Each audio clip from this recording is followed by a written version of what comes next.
Hello दोस्तों, कैसे हैं आप लोग। आई होप कि बहुत अच्छे होंगे।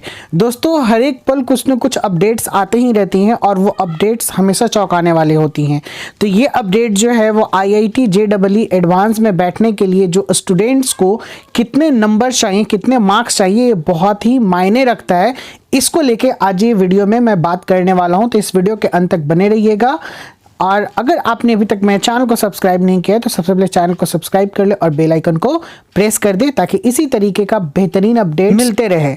तो चलिए स्टार्ट करते हैं इस वीडियो को। देखिए क्या है, IIT JEE एडवांस में बैठने के लिए JEE मेंस में कितने नंबर चाहिए, IIT JEE एडवांस में हिस्सा लेने के लिए स्टूडेंट्स के कितने नंबर होने चाहिए। आइए आज इस सवाल का जवाब जानते हैं और आपको पिछले साल की कट ऑफ के बारे में बताते हैं। JEE मेंस क्वालिफाई करने पर जहां NITs और IITs में एडमिशन का रास्ता साफ करता है, वहीं यही स्कोर स्टूडेंट्स को JEE एडवांस की खिड़की भी खोलता है।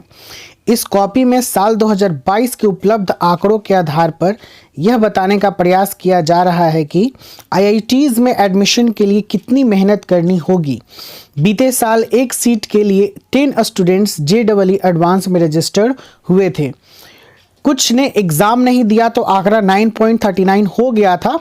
कंपटीशन इस साल भी होगा। कमर कसकर पहले JEE मेंस निकालने की तैयारी करें, फिर JEE एडवांस की। आप सब जानते हैं कि JEE मेंस के एग्जाम इस महीने तय है। इसे क्वालिफाई करने वाले JEE एडवांस दे पाएंगे। एडवांस के लिए अभी जो मानक है उसके मुताबिक इंटर में 75% संबंधित बोर्ड के टॉप 20 परसेंटाइल में आपका आना जरूरी है। यह इंटर के रिजल्ट आने के बाद तय होगा। अभी तो आप तैयारी जारी रखिए और JEE मेंस के लिए ताकत झोंक दीजिए। किसी भी तरह की ढिलाई आपके सपनों को चकनाचूर कर सकती है। दोस्तों, ये एक बहुत बड़ी अपडेट आपने देखा कि मिनिमम 75% आपको नंबर और 20 परसेंटाइल बोर्ड के अकॉर्डिंग आपका नंबर होना चाहिए। पिछले साल कितने स्टूडेंट्स ने दिया एग्जाम? साल 2022 में 11.48 लाख स्टूडेंट्स ने JEE मेन दिया था। इनमें से 10 लाख ने इसे क्लियर कर लिया था। 2.5 लाख JEE एडवांस के लिए योग्य पाए गए। 1.60 लाख ने खुद को इस एग्जाम के लिए रजिस्टर्ड किया, लेकिन एग्जाम देने सिर्फ 1.56 लाख आए।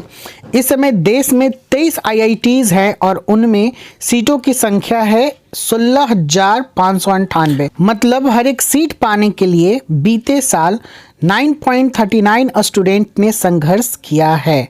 इट्स मीन 10 स्टूडेंट्स ने एक सीट के लिए फाइट किया है। समझिए कितना बड़ा कंपटीशन है। स्वाभाविक है कि सफल सिर्फ उतने ही हुए जितनी सीट उपलब्ध थी। JEE एडवांस क्वालिफाई करने के बाद अगर IIT नहीं मिला तो इसका मतलब यह नहीं है कि स्टूडेंट्स कमज़ोर हैं। इसका मतलब यह है कि हमारे पास सीट्स नहीं हैं। इसीलिए निराशा भी नहीं होना है। IIT भविष्य का अंतिम दरवाज़ा नहीं है।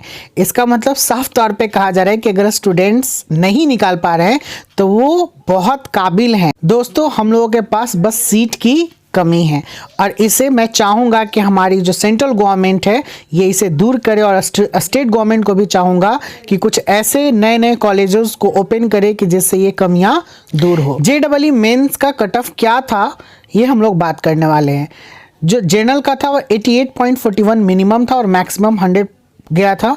जनरल PWD 0.003 और मैक्सिमम 88.37, EWS 63.11 और 88.40, OBC NCL 67 और मैक्सिमम गया था 88.40, SC 43.08 और मैक्सिमम गया था 88.40 और ST 26.77 और मैक्सिमम गया था 88.40। IIT मद्रास का क्या रहा हाल? इस कट ऑफ के बाद टॉप में शुमार IIT मद्रास में एडमिशन के बारे में जानते हैं। यहाँ 2022 में सर्वाधिक demanding course computer science engineering में जनरल कैटेगरी के 6ठे रैंक वाले स्टूडेंट्स को भी एडमिशन मिला है और 175 रैंक वाले को भी यहाँ इस कोर्स में एडमिशन मिला है। यही नेवल आर्किटेक्चर एवं ओशन इंजीनियरिंग में जनरल के लिए 5,877 रैंक पर खुला और 7,966 पर बंद हुआ। इसी कोर्स में 13,887 रैंक पर एक बेटी को एडमिशन मिला है।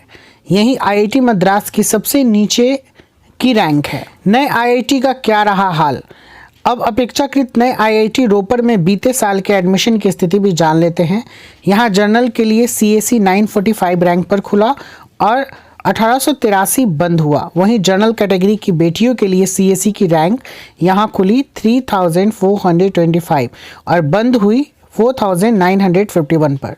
आईआईटी रोपर में सिविल इंजीनियरिंग में जनरल की रैंक खुली 10,422 और बंद हुई 11,890 पर। यहीं जनरल कैटेगरी की बेटी के लिए सिविल इंजीनियरिंग में ही रैंक खुली 19,076 पर और बंद हुई 19,290 पर। हर कैंपस में मिलती है नौकरी। एक टॉप और एक नए आईआईटी के डेटा आपको यह समझने में मदद कर सकते हैं कि सूरत क्या है। आईआईटी में पढ़ना है और किसी एक कैंपस पर नज़र न लगाएं। संभव हो तो कोर्स को चुनने में भी तनिक फ्लैक्सिबल रहें, इसमें अपने मन की सुने। अंतिम खबर यही है कि आप आईआईटी में दाखिला हो गए तो ज़्यादातर परेशानियां कम हो जाती हैं। हाँ, पढ़ना आपको ही पड़ेगा, कंपटीशन तगड़ा है। यह बात सही है कि आईआईटी दिल्ली, आईआईटी मद्रास और आईआईटी रोपर में फ़र्क है, लेकिन कंपनियां सब में आती हैं। नौकरी भी हर कैंपस में मिलती है। अगर आप तनिक सूझबूझ और धैर्य से काउंसलिंग में हिस्सा लेते हैं तो आईआईटी का किला फतह करने से कोई नहीं रोक सकता है। तो दोस्तों, ये थी एक बहुत ही बड़ी अपडेट आईआईटी और जेईई मेंस एडवांस को लेके और उन स्टूडेंट्स को लेके जिनका ड्रीम होता है कि मैं एक बेहतरीन इंजीनियरिंग बनूं।